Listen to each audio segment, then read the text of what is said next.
many of you know, I'm Scott Glover, born and raised here in Mount Pleasant, Texas, and this is a very, very historic event. Most of you have read, but this is the original Air Force One. This is the first aircraft ever flown to be designated as Air Force One. It flew for President Eisenhower in 1952 through 1954.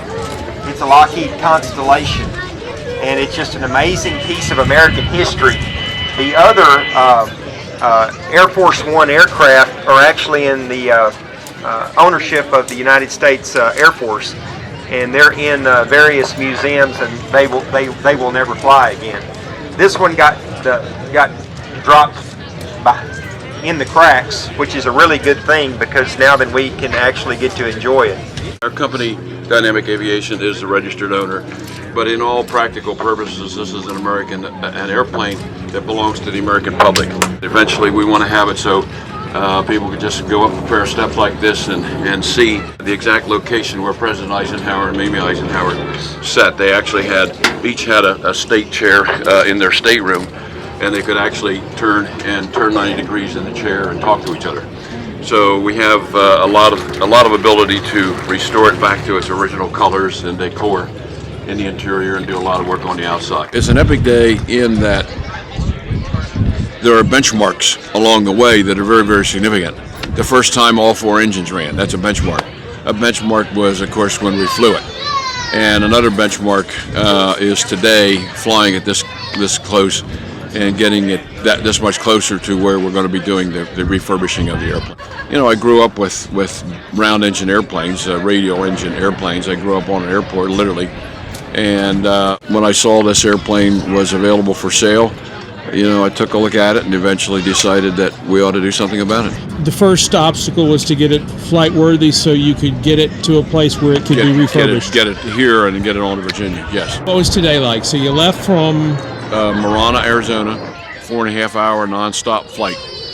Just came right on across the country. They just took off and it just flew flawlessly. Just, you know, climbed altitude, leveled off, made the descent, just like it had been doing it all its life. I mean, it just flew and flew and flew. So tell me about the flight. Oh, it was fantastic. Beautiful day. Airplane performed great. You know, and it shows of all the hard work that the crew put into it to get it ready. Did you expect this kind of reception today? Well, we were warned a little bit, but I didn't think it was going to be this big. This is fantastic. Yeah. You know, it looks so good in the air, and it flies just as good as it looks. It got some oil leaks, got some wear and tear, obviously, but no problems coming over. No, nothing major, no. It ran really good, surprisingly. And I mean, it's normal to have a little oil. Yeah, like the old saying is, if it's not dripping oil, it's out of oil. Great to be able to share it with your son. Oh, you bet. Of course, yeah. So what's next for it? It goes from here to Bridgewater, Virginia, and then for a couple years it'll be in a hangar having a lot of work done to it. If it was just a Lockheed Constellation, it'd be neat, because it's a beautiful, iconic 50s airliner.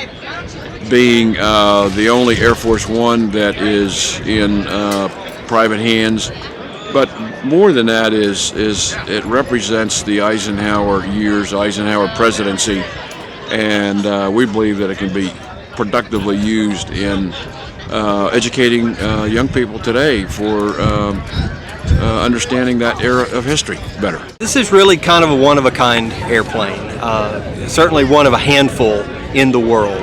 Not too many of them were built, probably less than 1,000. This airplane was really kind of pushed out of general usage by the first jet airliners, the 707, and the ones that followed it. So not many of them remain. And as I understand it, this airplane itself came very close to being scrapped, just cut up for scrap aluminum.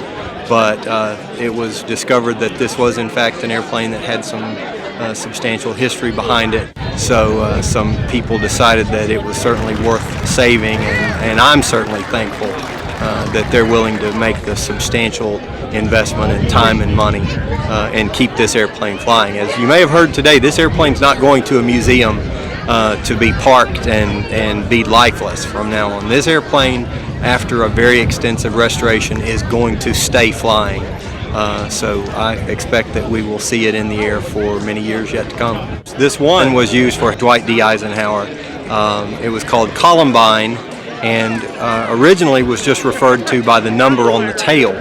But due to some confusion that resulted when this airplane and an Eastern Airlines flight were flying into New York City at the same time that had the identical call number, they decided they needed to come up with a call sign that only this airplane was used. So that's the origin of Air Force One.